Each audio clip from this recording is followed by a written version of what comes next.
Hi friends, திருநெல்வேலினாலே famous halwa தான். இந்த அல்வாவை sugar பேஷண்ட்லாம் சாப்பிட முடியாதுன்னு வருத்தப்படுவாங்க, அவ்வளோ இனிப்பாக இருக்கும்.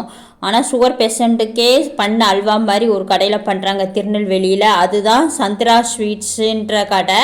இந்த கடை எங்கே இருக்குன்னா நம்ம திருநெல்வேலி நெல்லையப்பர் கோயில் இருக்குல்ல, அந்த லைனில் தான் இருக்குது சந்திரா ஸ்வீட்டு. இந்த கடையோட அல்வா சுகர் பேஷண்ட் கூட சாப்பிட்லாம். அந்தளவுக்கு ஸ்வீட் ரொம்ப பாதிக்கு பாதி கம்மியாக இருக்குது. இதுதான் அந்த கடையோட அடையாளம். இந்த பொம்மை படம் இருக்குது பாருங்கள், இதுதான் அந்த டப்பா தான் நீங்கள் பார்த்துக்கிட்டு இருக்கீங்க. இது எவ்வளோ விலைன்னு பார்ப்போம். 1/4 கிலோ 70 ரூபா. டேஸ்ட்டு நல்லா தான் இருந்தது, ஆனால் சுகர் தான் ரொம்ப கம்மியாக இருந்துச்சு. இதில் என்னென்ன இன்க்ரீடியன்ட்ஸ் சேர்த்துருக்காங்கன்னா கோதுமை பால், சுகர், வனஸ்பதி, நெய்.